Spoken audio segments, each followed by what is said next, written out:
ഒരു പ്രധാന വാർത്ത എത്തുന്നു കോഴിക്കോട് നിന്ന്. കോഴിക്കോട് വീണ്ടും അമീബിക് മസ്തിഷ്ക ജ്വരം എന്ന സംശയം 2 വിദ്യാർത്ഥികളെ കോഴിക്കോട് മെഡിക്കൽ കോളേജ് ആശുപത്രിയിൽ പ്രവേശിപ്പിച്ചിട്ടുണ്ട്. റിയാസാണ് വിവരങ്ങളുമായി ചേരുന്നത്. റിയാസ്, നേരത്തെ ഒരു കുട്ടി അതീവ ഗുരുതരാവസ്ഥയിൽ കഴിയുന്ന സാഹചര്യമുണ്ട്. ഇപ്പോൾ പുതിയ കേസ് എങ്ങനെയാണ് റിപ്പോർട്ട് ചെയ്യപ്പെട്ടിരിക്കുന്നത്?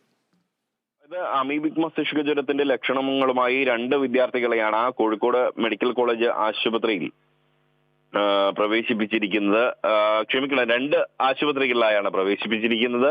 ഒന്ന് കോഴിക്കോട് മെഡിക്കൽ കോളേജ് ആശുപത്രിയിലാണ്. കോഴിക്കോട് മെഡിക്കൽ കോളേജ് ആശുപത്രിയിൽ ചികിത്സയിൽ കഴിയുന്നത് കോഴിക്കോട് കീഴൂർ സ്വദേശിയായ 10 വയസ്സുകാരനാണ്. കീഴൂർ സ്വദേശിയാണ് അദ്ദേഹം. ആ 10 വയസ്സുകാരൻ കോഴിക്കോട് മാതൃശിശു സംരക്ഷണ കേന്ദ്രത്തിലാണ്. ഇന്നലെ രാത്രി 7 മണിയോടുകൂടിയാണ് പനിയും തലവേദനയുമായി ഈ കുട്ടിയെ അവിടെ അഡ്മിറ്റ് ചെയ്തത്. എന്തായാലും ഈ കുട്ടിക്ക് അമീബിക് മസ്തിഷ്ക ജ്വരമുണ്ടോ എന്ന കാര്യം പരിശോധിക്കാനായി സ്രവ പരിശോധന നടത്തുന്നുണ്ട്. അതിന് ആവശ്യമായ സ്രവ സാമ്പിളുകൾ ശേഖരിച്ചിട്ടുണ്ട്. മറ്റൊന്ന്, കീഴൂർ പള്ളിക്കര റോഡിൽ തന്നെ ഉള്ള 14 വയസ്സുകാരനാണ്. ഇവർ രണ്ടുപേരും കീഴൂരിലെ കാട്ടുംകുളത്തിൽ കുളിച്ചിരുന്നു. ഈ 14 വയസ്സുകാരൻ ഇപ്പോൾ കോഴിക്കോട് സ്വകാര്യ ആശുപത്രിയിൽ വെന്റിലേറ്ററിൽ കഴിയുകയാണ്.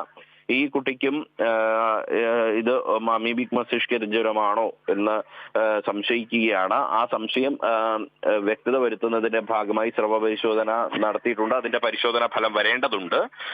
മാത്രമല്ല, നേരത്തെ രോഗം സ്ഥിരീകരിച്ച ഫറോക്കിനടുത്ത 12 വയസ്സുകാരൻ, ആ 12 വയസ്സുകാരൻ കോഴിക്കോട് സ്വകാര്യ ആശുപത്രിയിൽ ഇപ്പോഴും വെന്റിലേറ്ററിൽ കഴിയുകയാണ്. അത് ആ കുട്ടിക്ക് അമീബിക് മസ്തിഷ്ക ജ്വരമാണ്. ആ കുട്ടിക്ക് പുറമെയാണ് ഇപ്പോൾ മറ്റു 2 പേർക്കുണ്ടോ എന്ന സംശയത്തിൽ ഇരുവരെയും ആശുപത്രിയിൽ പ്രവേശിപ്പിച്ചിരിക്കുന്നത്.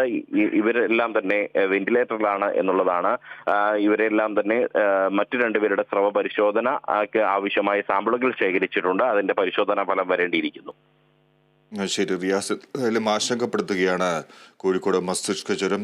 2 വിദ്യാർത്ഥികളെ ഇപ്പോൾ കോഴിക്കോട് മെഡിക്കൽ കോളേജിൽ അമീബിക് മസ്തിഷ്ക ജ്വരം എന്ന സംശയത്തെ തുടർന്ന് പ്രവേശിപ്പിച്ചിരിക്കുന്നു.